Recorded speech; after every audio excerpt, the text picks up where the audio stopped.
Bon, bonjour tout le monde. Je reviens encore une fois de plus pour vous présenter notre quatrième séance et qui sera intitulée à répartition du bénéfice. On avait un tout petit peu parlé de ce chapitre répartition du bénéfice quand on faisait le premier chapitre constitution de société commerciale. Encore une fois, il n'y a pas un chapitre aussi important que la répartition du bénéfice. J'ai à vous le dire, ça dit que le bénéfice, ça fait partie des travaux de fin d'exercice. Nous l'avons en fin d'exercice le 31 décembre. Mais la répartition du bénéfice se fait au plus tard le 30 juin de l'année à venir.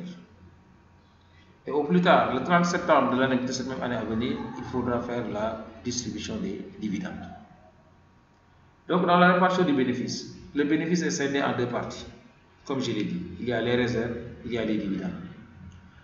Maintenant, si les dividendes, dans la division des dividendes, si ça ne tombe pas juste, la répartition des dividendes ne tombe pas juste, il y a ce qu'on appelle un report à nouveau.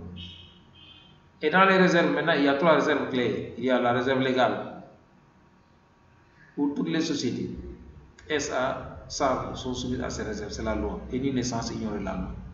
La loi nous dit que la réserve légale, c'est 10% du bénéfice à répartir et cesse d'être obligatoire lorsqu'on son montant atteint 20% du capital social. Maintenant, si toutes les sociétés sont soumises à cette réserve légale qui est la loi, il y a une réserve qui diffère d'une société à une autre qu'on appelle la réserve statutaire.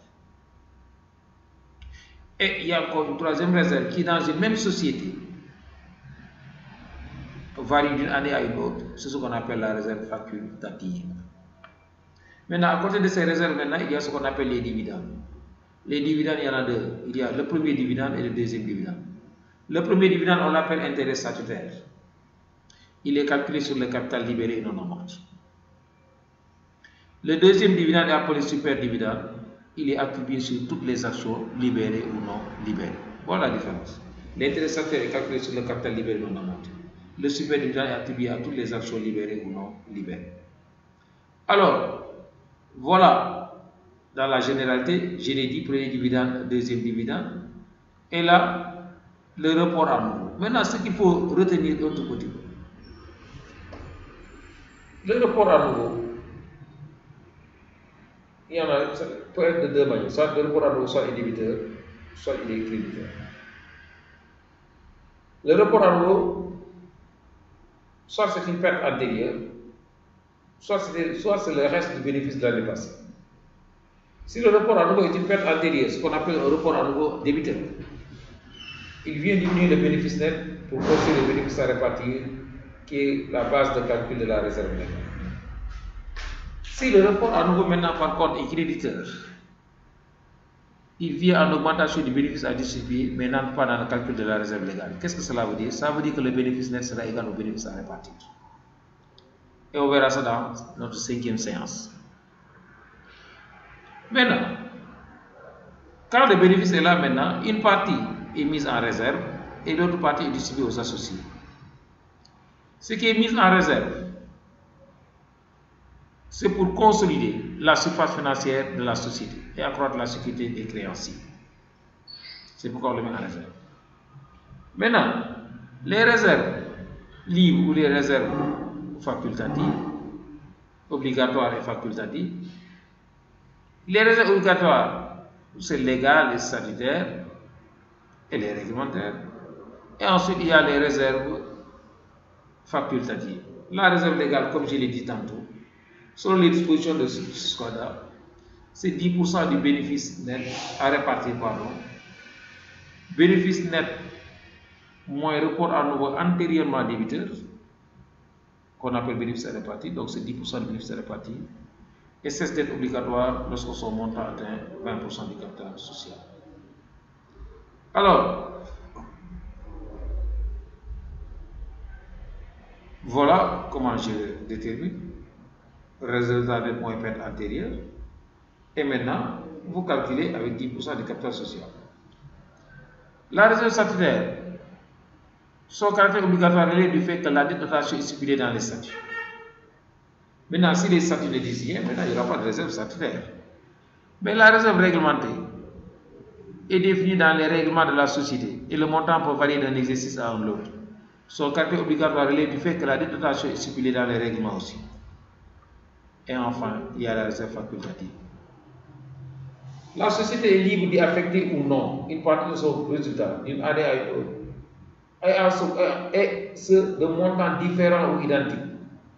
On les appelle les réserves libres ou autres réserves. Maintenant viennent les dividendes. J'ai parlé du premier dividende et j'ai parlé du deuxième dividende. Le premier dividende, comme je l'ai dit, il est attribué à toutes les actions libérées et non amorties. Et le calcul se fait au prorata temporis. Il y a un taux qui est attribué à ça. Si la libération ou bien la date de jouissance est antérieure au 1er janvier où nous évoluons, le calcul se fait comme une unité complète. Si le jour de jouissance, la date de libération, intervient en cours d'exercice, le calcul se fait au prorata temporis. Maintenant, s'il intervient après le 31 décembre auquel nous évoluons, le 31 décembre, le jour auquel nous évoluons, le 31 décembre, vous ne calculez pas l'IS. Donc l'IS, c'est tout ce qui est antérieur au 31 décembre où nous évoluons. Si c'est un an avant, ou bien le 1er janvier compris, c'est fois T%. Si c'est en cours d'exercice, c'est au prorata. Si c'est après le 31 décembre, il ne bénéficie pas de l'IS. S'il y a plusieurs catégories d'actions, il est recommandé de calculer catégorie par catégorie. Catégorie par catégorie, ça je l'ai dit. Et le deuxième dividende, j'ai dit qu'il est attribué à toutes les actions libérées ou non libérées. Maintenant, tout ça on va le voir quand on va faire maintenant le calcul du tableau de répartition. Mais ce qui est bon de noter, sachez qu'il y a deux reports à nouveau. Il y a le report à nouveau antérieur débiteur. Il y a le report à nouveau antérieur créditeur. Un report à nouveau antérieur débiteur, il vient en diminution du bénéfice net pour construire le bénéfice à répartir. Et c'est ce bénéfice-là qu'on va utiliser pour calculer la réserve légale. C'est quoi la réserve légale? C'est 10% de ce bénéfice et cesse d'être obligatoire lorsque son montant atteint 20% du capital social. L'autre report à nouveau, créditeur, ça veut dire que l'année dernière, la société a fait un bénéfice. Donc ce report à nouveau-là n'est pas une perte. Ce report à nouveau qui est là nous permet d'avoir un bénéfice net égal au bénéfice à répartir. Et c'est sur ce bénéfice à répartir net ou à répartir que l'on calcule la réserve légale. Et ensuite, ce report à nouveau maintenant vient en surplus. Donc, il vient augmenter un bénéfice à distribuer. Son calcul n'entre pas dans le calcul de la réserve. Il vient après la réserve légale. Alors que s'il était débiteur, il venait avant la réserve légale. Alors, en cas de présence de plusieurs catégories d'actions, il convient de calculer le dividende pour chacune d'elles. Pourquoi? Parce qu'ils n'ont pas le même dividende. Pourquoi ils n'ont pas le même dividende? C'est parce qu'ils n'ont pas le même intérêt statutaire. Le premier dividende, intérêt statutaire, n'est pas le même pour chaque catégorie d'actions. Peut-être. Pourquoi? Parce que ces actions ne sont pas libérées au même moment. Ces actions ne sont pas libérées au même moment. Comme que les actions ne sont pas libérées au même moment, ils n'ont pas le même IS, intérêt statutaire. Et donc, s'ils n'ont pas le même intérêt statutaire, ils ne peuvent pas avoir le même dividende. Parce qu'un dividende, c'est intérêt statutaire plus super dividende. Bien vrai que le super dividende est unique pour tout le monde, mais ils n'auront pas le même dividende parce que c'est l'intérêt statutaire qui fait la différence. Donc, l'Assemblée générale ordinaire, l'AGO définit pour l'affectation de ça à ce qui concerne le super dividende un montant unique obligatoire par action, quelle que soit sa catégorie, libéré totalement ou non, amorti ou non. Le montant total du super dividende est déterminé en multipliant le super dividende unitaire par le nombre total des actions. Donc, attribué à toutes les actions libérées ou non libérées. Voilà, grosso modo, ce qu'on peut dire sur ce chapitre pour le moment. Si on considère deux types d'actions, on aura ce qui suit. Dividende unitaire du premier moins dividende unitaire du deuxième égale super unitaire, dividende unitaire 1 plus I1 moins, etc. Or, superdividende 1 égale superdividende 2. Donc, ça veut dire que ce qui fait la différence, ce n'est pas le superdividende, mais c'est l'intérêt sectaire. Voilà ce que je voulais vous expliquer. Donc, j'ai parlé du report à nouveau antérieur de l'exercice passé qui peut être débiteur ou créditeur.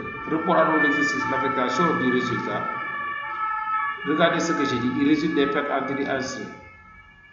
Il vient toujours en diminution du résultat en attente d'affectation avant toute répartition et donc avant le calcul de la réserve légale. Voilà. Toutefois, le report à nouveau antérieur débiteur subit un traitement fiscal particulier dont nous ne ferons pas cas dans ce cours. Il faut aller voir les M. Watt. Report à nouveau antérieur créditeur, il vient sauf stipulation contraire après le calcul de la réserve sectaire et ce en augmentation du résultat. Il fait donc partie du bénéfice distribuable et figure de ce fait tout juste avant le calcul du montant des intérêts sectaires, le premier dividende. Voilà ce qu'on peut avoir sur ce chapitre. Donc, 5e séance maintenant, on va vous montrer comment on répartit le bénéfice. Merci beaucoup et bonne continuation. Ignace.